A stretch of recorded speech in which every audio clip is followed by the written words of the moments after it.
My biggest fear, number 2, was I won't be able to be a mother again. And that was quite devastating for me. But then I realized there are so many children in the world, all they want is acceptance. So there is no point of crying, just go and adopt one. And that's what I did. I gave my name in different organizations, different orphanages. I didn't mention that I'm on a wheelchair, dying to have a child.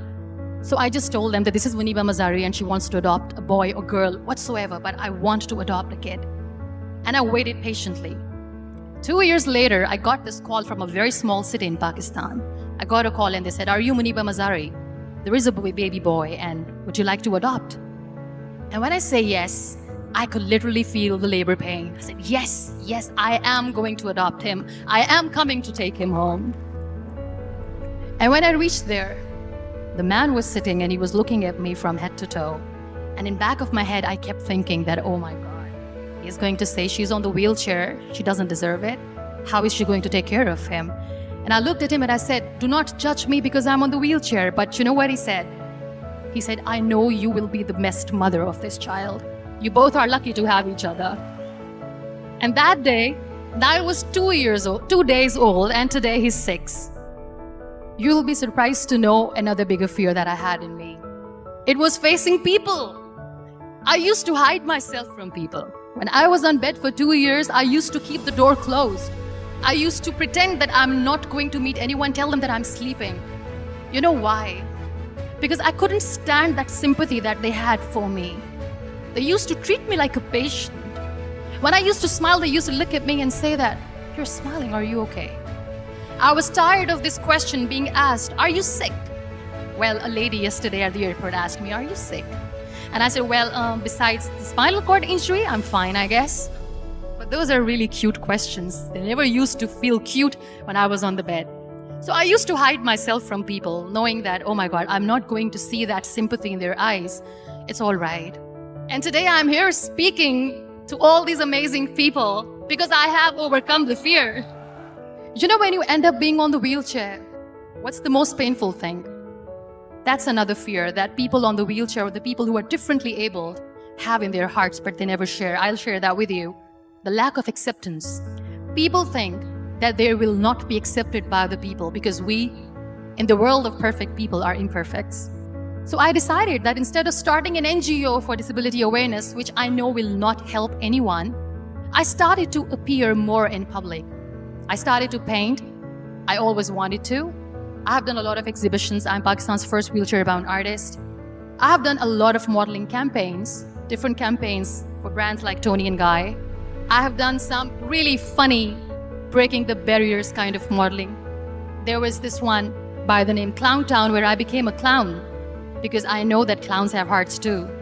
And then I also decided that if I really want to make the difference, I am not going to let people use me for their polio campaigns where they will make you a victim and an emblem of misery and mercy and will say that, you know what, give polio drops to your children or they'll become like this girl. I decided that I'm going to join the national TV of Pakistan as an anchor person, and I've been doing a lot of shows for the last 3 years. So when you accept yourself the way you are, the world recognizes you. It all starts from within. I became the National Goodwill Ambassador for UN Women Pakistan, and now I speak for the rights of women, children.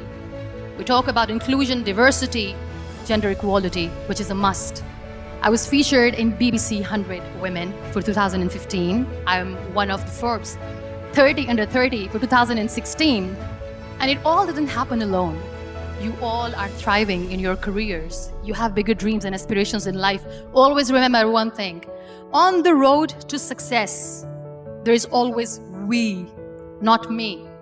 Do not think that you alone can achieve things. No, there is always another person who is standing behind you, maybe not coming on the forefront, but behind you, praying for you and supporting you. Never lose that person. Never. No matter how much I say that I couldn't find a hero, so I became one, I still want to recognize those 3 people in my life who literally changed my life completely. And I get inspiration from them every single day. Waleed Khan. Many people know about the terrorist attacks in Pakistan. We have lost many people. And I'm sharing this with a very heavy heart because we actually have lost a lot of people in this huge turmoil of terrorism. These people are barbarians. They do not see people. They're even worse than animals. They have killed people in mosques. They have killed people in churches, temples, even in schools. There was this terrorist attack in Army Public School, Peshawar, where these terrorists entered in an examination hall and they killed our children. And in that attack, that day, this beautiful boy, Walid Khan, who was my hero, my real-life hero, was the proctor who was taking care of the students, was keeping an eye on the students. Those barbarians shot him 3 times in the face, 5 times on his body, and he fell down. I was asked to give a talk in the school after a week of that terrorist attack. With a very heavy heart, I went there and I spoke. We sang a few national songs. I thought that maybe I've done my part, but deep inside, it was killing me. I could see children injured. I could see children sitting on the wheelchairs, looking at me, wondering, what next? What was our fault? Just because we were here to give examination, we have been shot. So many people, so many children lost their friends. Their classrooms were empty. The next day they went to the classroom.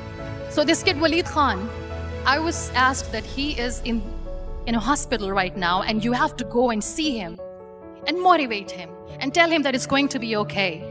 And when I saw Walid Khan coming on the wheelchair for the first time in front of me, face was all deformed, his leg was fractured, his arm was fractured, he couldn't talk, he lost his teeth, he cannot sneeze, he cannot smell, he cannot eat. And I kept thinking, what should I say? That everything is going to be all right? No, nothing is all right.